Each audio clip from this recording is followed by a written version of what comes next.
Esse código que eu vou comentar agora para vocês é outra aplicação de algoritmo genético, só que agora é para otimizar uma função matemática. O objetivo vai ser minimizar ao máximo o valor dessa função, para um determinado intervalo para as variáveis.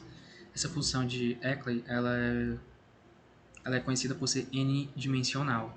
Ela existe para quantas dimensões o usuário quiser, né? Quantas dimensões você quiser analisar. No caso aqui, para simplificar, vou analisar só duas dimensões, tá? É um problema bidimensional, ou seja, x e y, né, as duas dimensões. Mas pode ser expandido para outras dimensões, tá? Eu vou gerar indivíduos agora em bits, tá? Zeros ou 1. 0 e 1, né? 0 ou 1. Um exemplo, se um indivíduo tem 50 bits, tá? Os primeiros 25 bits serão o valor x e os outros 25 finais serão o valor y, tá certo? Tanto x quanto y, eu vou analisar eles no intervalo de menos 5 a 5.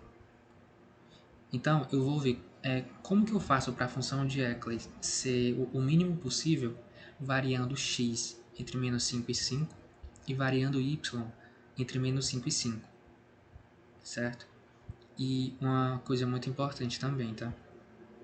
Essa fórmula aqui que está aparecendo. Como eu disse nesse exemplo dos 50 bits, né? Os 25 primeiros são os 25 primeiros bits são x. Só que veja, o número binário com 25 bits, eu consigo representar números binários que são muito maiores do que 5, né? Mas aí por que eu estou usando esses bits? Na verdade, com essa fórmula aqui, eu consigo, na verdade, eu vou explorar apenas o espaço de menos 5 a 5. Essa fórmula aqui é uma fórmula de normalização. O que ela está fazendo? Com 25 bits, eu tenho uma quantidade de valores que é a seguinte: 2 elevado a 25 e esse exponencial menos 1. Essa é a quantidade de possíveis valores que eu tenho com 25 bits. Né? Essa base binária, se eu converter para decimal, eu tenho essa quantidade de possíveis valores. Mas com essa fórmula aqui de normalização, todos esses possíveis valores estão entre menos 5 e 5. Então é como se eu estivesse quebrando essa margem de menos 5 a 5 em vários valores menores. Né? Eu estou quebrando em pequenos passos.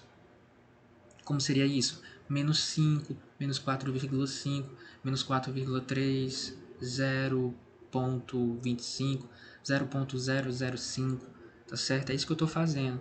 Eu tenho vários valores que podem ser representados por 25 bits, mas agora com essa forma de normalização, na verdade eu estou quebrando o intervalo de menos 5 a 5 em vários valores menores. Isso aumenta a precisão do algoritmo, eu consigo percorrer valores com maior precisão para tentar otimizar ao máximo a minimização dessa função de Euclid, certo? Aqui, essa primeira célula, a importação das bibliotecas que eu usei. Aí vejam, eu não estou usando nenhum algoritmo genético pronto. Existem nas bibliotecas Python algoritmos genéticos prontos, mas eu estruturo esses códigos em função. Primeiro porque eu vejo que eu tenho um controle maior sobre tudo que está acontecendo. Segundo, é uma forma de eu praticar, de eu manter fresco na minha memória os conceitos e a programação em si, a prática da programação. E também é uma forma mais didática de reproduzir. Então, eu recomendo que, para quem está começando, tente fazer algum código assim, estruturado em função.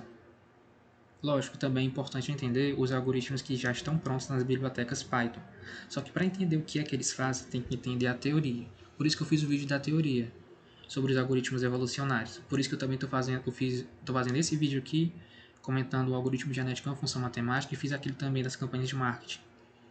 Que, mesmo para vocês entenderem o que está acontecendo nos algoritmos genéticos das bibliotecas Python, qual que é o algoritmo evolucionário dentro das bibliotecas Python? Que existem vários. Vocês precisam entender os conceitos e precisam ter alguma noção prática disso. E é por isso que eu faço esses códigos em funções. Aqui, ó, essa primeira função gera um indivíduo, né? e ela gera um indivíduo do tamanho que eu quiser. Nessa célula aqui, ó, eu estou gerando um indivíduo com 16 bits. Aí, os 8 primeiros bits são o x e os outros 8 são o y, certo? Aqui essa função população, ela chama a função cromossomo, que é a função que gera os indivíduos, quantas vezes eu quiser. Aqui nessa célula, 10, 10, o que é que significa esses parâmetros 10, 10? São 10 indivíduos e cada indivíduo tem 10 bits. Os 5 primeiros bits são o x e os 5 últimos são o y.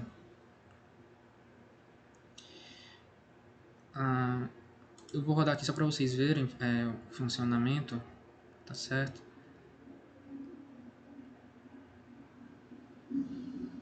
Esperar só um pouco porque tá rodando lá embaixo o algoritmo pronto. Depois eu vou mostrar ele para vocês. É porque aqui eu quero mostrar primeiro essa função de gera população funcionando. Vou só esperar essa compilação terminar. Pronto, terminou. Agora eu vou mostrar para vocês a função gera população trabalhando. Vejam, ela está sempre gerando 10 indivíduos com 10 bits. Cada um desses cromossomos são valores de x e de y que podem otimizar a função de Eckler. Aqui eu fiz essa função divide cromossomo. Por que eu fiz ela? Como eu disse, um cromossomo ele é composto por valores para x e para y. E eu consigo dividir. Né? O cromossomo é uma lista e agora eu crio uma lista de listas, certo? Aqui a função cromossomo está sendo chamada, ela gera um indivíduo com 10 bits. E a função variável quebra esse cromossomo em 2 subgrupos de 5 bits também. Então aqui, ó, essa primeira lista é o x, aqui eu tenho o valor binário do x, e aqui é o y, eu tenho o valor binário do y, tá certo? Agora eu tenho aqui a próxima função, convertendo para decimal. Tá? O que é que ela está fazendo? Os valores de x e y estão sendo representados por decimal, né? Só que para aplicar os valores dentro da função de Eckler, eu aplico valores em decimal. Então, eu crio um cromossomo de forma aleatória, depois eu mando para a função variável para quebrar ele na lista dos valores de x e na lista dos valores de y. Depois eu mando para a converte decimal para quê? Para transformar essas listas binárias em valores decimais. Eu tenho o valor decimal de x e o valor decimal de y. Agora, a função normalização é a aplicação daquela fórmula que eu mostrei lá em cima de normalização, né? Que, por exemplo, pode acontecer aqui desse... Vamos voltar aqui em cima para vocês verem uma coisa. Ó, essa lista aqui, ó, essa lista binária do y, né? O que é que isso aqui significa? Eu estou tendo 1, 9, 25. 16, 8... aqui, esse valor aqui, ó, binário, ele é 25. Só que o máximo valor que eu quero para y é 5. Então, a forma da normalização vai converter esse valor de 25 para algum valor entre menos 5 e 5. Né? E essa função normalização está aumentando a precisão dos meus valores entre menos 5 e 5 para eu percorrer um espaço mais específico de valores que podem me trazer soluções. É isso que normalização está fazendo, tá certo? É só aplicando aquela fórmula para eu percorrer um espaço de valores mais precisos dentro de menos 5 e 5, tá certo? Aqui eu tenho uma aplicação dela, ó, nessa célula. Por quê? Eu estou primeiro gerando um cromossomo de 50 bits. Os 25 primeiros são os valores de x e os 25 últimos são os valores de y, tá certo? Aí eu estou exibindo aqui com print, eu estou exibindo. Esse aqui é o cromossomo que foi gerado com 50 bits. Depois eu chamo a função normaliza. Eu especifico para ela que o máximo valor é 5 e o menor valor é menos 5. E eu digo que esse cromossomo ele tem que ser quebrado em 2 grupos pequenos de 25 bits, né? Aí beleza. Depois o que é que normaliza me retorna?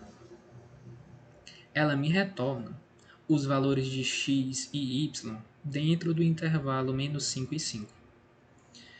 Por exemplo, aqui, ó, eu vou rodar de novo aqui para vocês verem. Ó, o que ela fez? Ela está me dizendo que x, o valor dele é menos 1.3. e o valor do y é 0,87. Isso aqui foi gerado de forma aleatória, né? O Python gerou bits de forma aleatória, esses bits têm um valor decimal, depois eu coloco esse valor decimal usando a função normaliza na margem entre menos 5 e 5 dentro desse intervalo. E aí eu vejo que esse valor é menos 1.3, 0.87. Se eu rodar várias vezes, ó, vocês vão ver que vão dar valores diferentes, mas são valores sempre dentro da margem. Isso aqui me permite percorrer valores bem com muitas casas decimais. Vocês veem, ó, ficam bem mais precisos, tá vendo? Tem muitas casas decimais nesses valores. Isso me permite tentar otimizar ao máximo a função de Eckler. E aí, quanto maior for o cromossomo, também aumenta a quantidade de bits, né, certo? Isso aumenta também a precisão, aumenta a quantidade de casas decimais que os valores vão ter. Isso aqui também é importante porque pode acontecer que talvez a função de Eckler ela não seja mínima em valores discretos, tipo 1, 2, 3. Talvez o valor que faça ela ficar o mínimo possível seja 0,57, que é um valor quebrado. Ou pode ser 0,00015, que é um valor quebrado também bem específico, bem com muitas casas decimais, né? Então, a função normaliza tem o papel disso, de me permitir percorrer todo esse espaço de soluções. Aqui eu tenho a função fitness, que é o coração do código, né? Como eu disse, ela define se a função está ou não evoluindo bem, tá certo? E aqui ela calcula o valor da função, né? Eu passo o cromossomo, esse cromossomo vai ter X e vai ter Y, e eu defino se a nota da função tá congruente, faz sentido. Aqui em cima, essa célula que eu pulei, tá? É só um teste, tá? O que eu estava fazendo. Imagine que eu tenho um cromossomo que ele tem 10 bits e todos os bits são zero. Aí eu envio isso para a Normaliza. Qual é a nota que ela vai me dar para esse cromossomo? A nota não, é o valor de x de y. Ela está dizendo que o x e o y são menos 5. E aí eu posso jogar isso aqui dentro da função de Eckler, né, da função fitness, para ver qual é a nota desse cromossomo. Que é o que eu fiz aqui embaixo. E aí a nota da função de Eckler para esse cara aqui, para esse cromossomo gerado de forma aleatória, é 12,64. Aqui eu até repeti, né? Eu chamei normaliza aqui, mas eu já tinha chamado aqui em cima. Mas só para vocês verem, tá certo? Eu ia precisar chamar. Bom, tá certo aqui. Essa próxima é o seleciona o melhor indivíduo. O que essa função está fazendo? Dentro de cada geração, eu salvo o melhor indivíduo que eu encontrei, tá? Uma coisa, esse código aqui, diferente do código da campanha de marketing, eu não estou salvando o melhor indivíduo que eu encontrei, tá certo? Toda nova geração, ela é gerada de filhos da geração anterior, mas eu não estou usando nenhuma técnica de elitismo. O elitismo, né, é aquilo que eu faço de tentar preservar os melhores indivíduos de uma geração. Só que aqui eu não apliquei, tá? E eu estou mostrando para vocês outra forma de estruturar um algoritmo genético sem usar o elitismo. E vocês vão ver que também funciona para essa aplicação. Pode ter talvez alguma aplicação que seria melhor salvar o melhor indivíduo de uma geração anterior, mas nesse caso eu não estou aplicando, tá certo? Aqui seleciona melhor, estou gerando uma população de 10 indivíduos com 10 bits cada um, e eu estou selecionando o melhor dessa geração.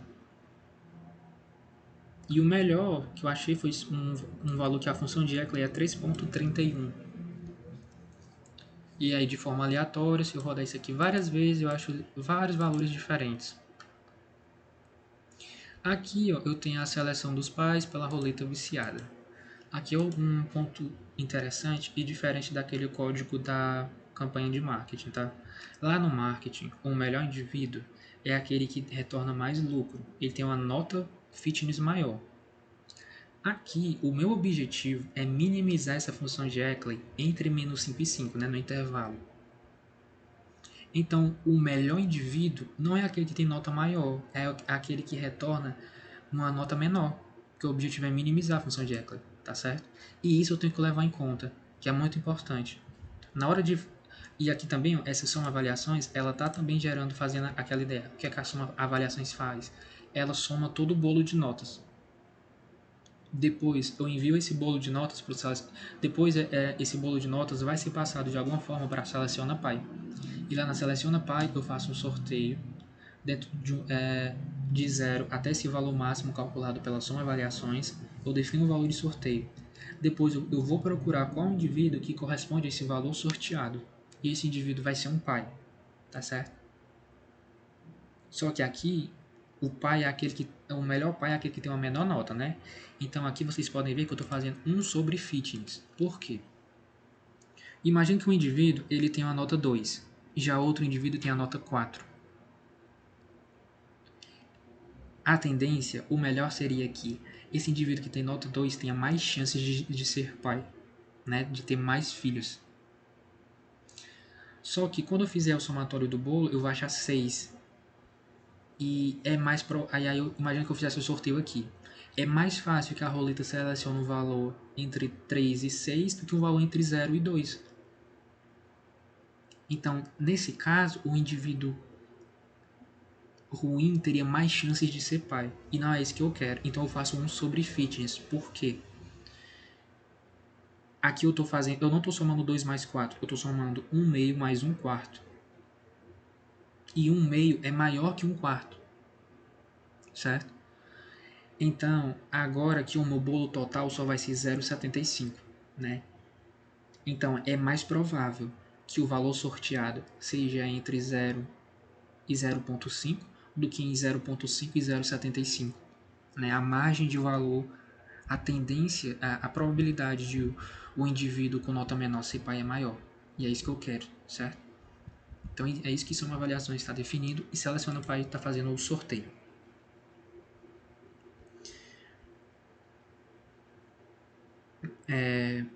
Aqui na função crossover, é novamente o operador genético, né, que eu tinha comentado antes. Só que aqui, lá no campanha de marketing, eu fazia uma proporção, né?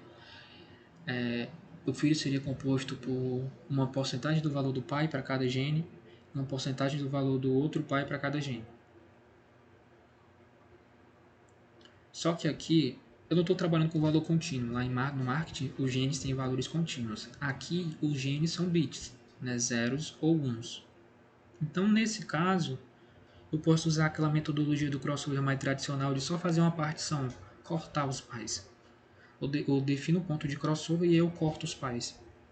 E o filho será composto por 2 pedaços. Um pedaço vindo de um pai e outro pedaço vindo do outro pai.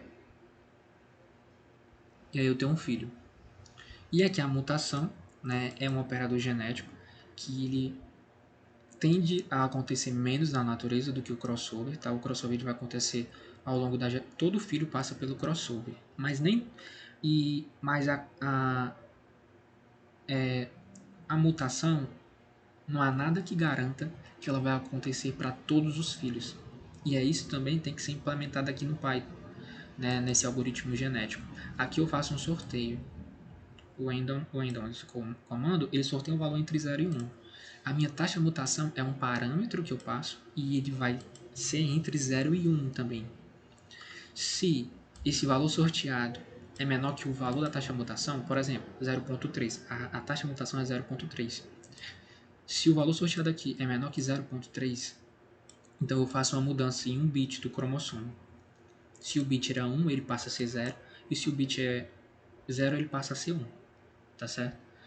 Essa mudança aqui, mesmo que seja mudança só em um bit, já tende a gerar variabilidade, certo? Porque dependendo do bit que eu estou mudando na base binária, pode mudar de forma drástica o valor que eu estou considerando, tá certo? Isso é importante para gerar variabilidade também. E uma coisa que é muito importante, tá sempre atento, é sempre uma busca por maior variabilidade e eficiência, percorrer o máximo possível o espaço amostral de possíveis soluções da melhor forma possível para tentar encontrar as melhores soluções, tá certo? Aqui nessa nova população, ela está tentando restaurar a cada geração, né? Eu vou gerar filhos vindos da geração anterior. E essa função nova população, ela vai gerar filhos até que o tamanho da população, da nova população, tenha o mesmo tamanho da população anterior, tá certo? Aí eu seleciono os pais e envio esses pais para a função crossover. Essa função crossover vai gerar um filho. Esse filho depois vai para a função mutação e depois ele é inserido na nova população gerada, tá certo? E aqui eu tenho um comando while, né? Que ele vai acontecer até que a condição de parada seja atendida, que no caso é a nova população. O tamanho da nova população ter o mesmo tamanho da população anterior. E aqui eu tenho a grande função, que é a função do algoritmo genético, que ela está chamando todas essas funções que eu comentei. Aqui essas funções estão trabalhando em conjunto para e funcionando como uma inteligência artificial para tentar minimizar ao máximo essa função de Eccles para um intervalo de menos 5 a 5. Então, primeiro eu tenho a geração aleatória das soluções, e aí quando eu entro nesse loop for, eu tenho o processo evolucionário, usando os operadores genéticos e usando a função fitness, avaliando os cromossomos para tentar gerar mais filhos dos cromossomos com menores notas, para assim minimizar ao máximo a função de Eccles. Aqui nessa célula, eu tenho os parâmetros de entrada que eu envio para essa função algoritmo genético. O primeiro parâmetro é a quantidade de gerações, o segundo é o tamanho da população, o terceiro é o tamanho de cada indivíduo, né, o tamanho de cada cromossomo. Aqui eu tenho a taxa de mutação. Aqui é diferente do código do marketing. No código do marketing, eu não passei a taxa de mutação como um argumento. Eu já tinha definido que era 0.1. Aqui nesse código, eu defini que o usuário pode definir a taxa de mutação. É outra alternativa também, né? Mas não compensa você colocar aqui 0.9, tá? 0.5 ou 0.1 normalmente são os valores mais usados para a taxa de mutação. O valor máximo é 5 e o valor mínimo é menos 5. Né? Que é a margem de valores de x e y que eu estou considerando. E esse 25 é o tamanho do subgrupo, né? Como eu disse, eu tenho o valor de x e um valor de y dentro de cada cromossomo. Então, se o cromossomo é 50 bits, cada subgrupo é de 25, né? Então, os 25 primeiros bits são do X e os 25 últimos bits são do Y. E aí tem que sempre tomar cuidado nisso aqui quando vocês vierem executar esse código, tá? Sempre esse último parâmetro de entrada, que é o tamanho do subgrupo, tem que ser a metade do tamanho do cromossomo, que pode gerar erro na compilação do código e vocês vão achar valores bem confusos. Então aqui sempre tomar cuidado com isso, tá? Esse último valor é metade do terceiro valor. Agora eu vou aqui compilar o código para vocês e vou mostrar como é que ele está evoluindo, tá? A função ela começou com o valor 4, tá? Para a função de Eccles, nas duas dimensões. E ela está evoluindo, ó. Veja como ela está diminuindo. Ela está muito próximo de zero aqui, ó. 0.0. O último valor que eu achei é o 0.002. Ela começou com 4.45 e eu consegui minimizar ela para 0.002.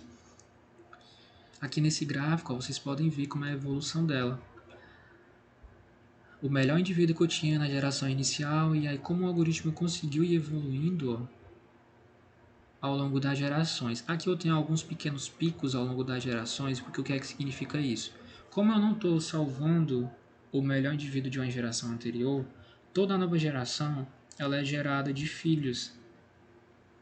E existe a possibilidade de um dos filhos não serem melhores que os pais. E é isso que acontece aqui em algumas gerações. Vocês veem alguns picos no gráfico, são gerações em que nenhum dos filhos conseguiram ser melhores do que a geração de pais anterior. Bom, aqui eu estou exibindo, né, nessa compilação, eu salvei o melhor indivíduo de cada geração. Tá? Esse indivíduo, e agora eu consigo aqui exibir. Qual foi o meu melhor indivíduo que eu consegui achar, né? Ao longo de todas essas compilações? O meu melhor indivíduo retornou que a função de Eccles seria 5.54 vezes 10 elevado a menos 5, que é um valor muito pequeno, né? Muito próximo de zero.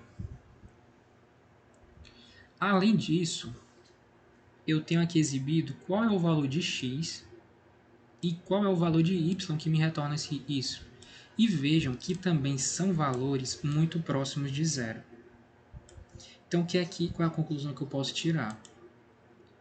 Que quando o x varia entre menos 5 e 5, e quando o y varia entre menos 5 e 5, a função de Eccles é mínima e o valor dela mínimo é próximo de zero, quando tanto x quanto y também se aproximam de zero. Certo? Aqui eu tenho um gráfico 3D dessa variação. Você vê que a função de Eccles tem alguns valores bem altos, mas quando x e y se aproximam de zero nos seus eixos, a função de Eccles também vai descendo no eixo z, ela vai diminuindo. Isso também pode ser visto nesses dois gráficos aqui. Esse gráfico da esquerda é como a função de Eccles varia com a mudança no valor de x. E o segundo é como a função de Eccles varia com mudança no valor de y, tá certo? E vocês veem que quando esses valores se aproximam de zero, ela também se aproxima de zero. Ok? Se vocês tiverem dúvidas, me avisem. Eu posso fazer outros vídeos também comentando dúvidas. E espero que tenham gostado.